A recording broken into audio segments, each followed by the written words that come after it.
Hello, Night Nation. Trylko, joined by Robert Aronoff, 2 letters, 2 words on Twitter. We are in Tempe, Arizona, following the Knights' 35-31 loss to Arizona State, in which they held the Sun Devils to 260 total yards, but it was the self-inflicted wounds, Robert. The pick 6, but before that, the blocked punt return for touchdown. What a mess for the Knights on special teams. Yeah, if you look at the special teams mistakes, those mistakes cost UCF 20 points in the game, and it was just hard to overcome that. The people at Arizona State are often, like to use the slogan, fear the fork. Today, UCF forked themselves. You've been waiting all evening to say that. Offensively, Dylan Rizk, he looked pretty good, except the pick 6. RJ Harvey continues to build steam, 3 touchdowns on the night. Defensively, the Knights did enough to win this game, but as you mentioned, special teams, not quite so special. Let's hear from head coach Gus Malzahn and players. Gus, you talked about the I guess it was the fumbled kickoff or the kickoff where I guess Christian was trying to get out of the end zone. What did you see on that play, and what can you take from that? And I guess to be honest with you, we were talking, and I had my back turned, knowing we were going to fair catch it, and then I kind of heard the crowd, and I looked up, and it looked like he was bobbling it, and then we got the ball on the 1 foot line. So that's really all I saw. And what's the thought process then to throw at that situation instead of maybe try and run? Well, when you throw a pick 6, that's a great question, but that was just part of it. That was part of the play call, but obviously it didn't work. And what was the thought process to kick the field goal at that late juncture? You only would have been up by 6 at that point. Was that a decision? Yeah, it was, and I felt good about that. I mean, it's right in the middle. Obviously it didn't work, but going up, by more than a field goal, I thought it was the right thing to do at the time. And obviously, when it hits upright and doesn't work, I mean, then you second guess everything. But at the time, I felt like that was the right thing to do. My main thing is just eliminating turnovers. If we eliminate turnovers, you have a chance to win. That pick 6, obviously, if it didn't happen, we would have probably won. So. A lot of stuff comes down to one play, and that was the play, in my opinion. We had a lot of other opportunities to convert, get a touchdown, but didn't get the job done. A lot of it comes down to the little details, like I said. Getting ready for West Virginia, and that's it.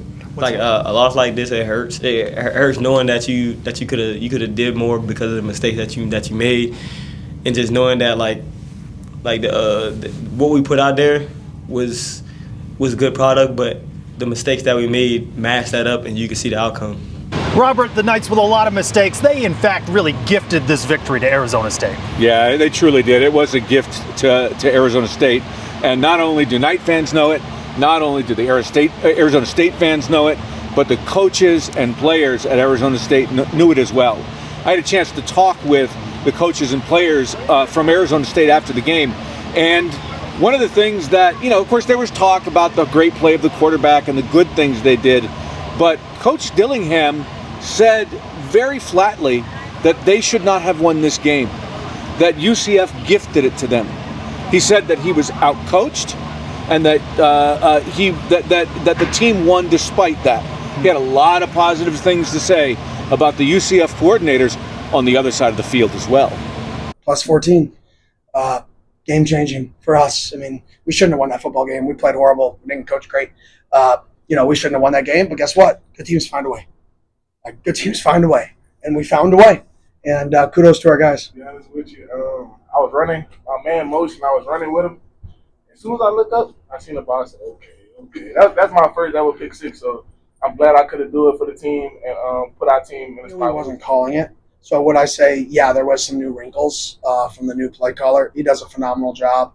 A lot more, third-level RPOs and letting one-on-ones, one high defense, throwing the ball versus running the ball with Coach Harris. So what they're doing now really, really, in my opinion, fits their personnel with their big wideouts outside. So it made it way more challenging for us with Dylan Rizk back there throwing one-on-ones and throwing the ball to their big receivers. So, that's part of kudos to them. And kudos to Coach Williams over there on defense. He had a few good schemes, getting in some odd front on some downs, getting us to slide it, and then we had to make some adjustments. So he did a really nice job on their defense side of the ball. He's a really, really good football coach, too. That's a good staff. That's a staff with a lot of future head coaches on it. I think both their coordinators will be head coaches here in the next couple of years. And like I said, I thought that staff outcoached me. I don't think I did a great job preparing our guys to play the football game, and they found a way to win, and that's the fun part. You know, for UCF, the gift began with Cam Scattergood, the talented running back for Arizona State, not playing in this game. Really should have been an advantage for UCF. And of course, because of all the mistakes, they in fact are the ones that give the gift to Arizona State. Yeah, it really would have been an interesting thing to see the head-to-head matchup between Scattergood and Harvey on opposite sides of the field. But ultimately, UCF did not take advantage of having that gift. But where does it lead us now? Where does UCF go from here forward?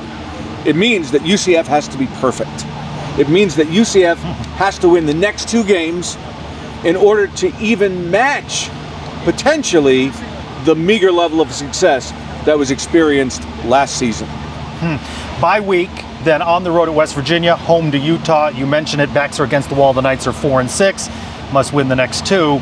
It's difficult to see them doing that when they have 10 penalties for nearly 100 yards. And, well, let's not relive all of the mistakes made by the not-so-special teams. For Robert Aronoff, 2 letters, 2 words on Twitter, I'm Trylko. Go Knights! Charge on.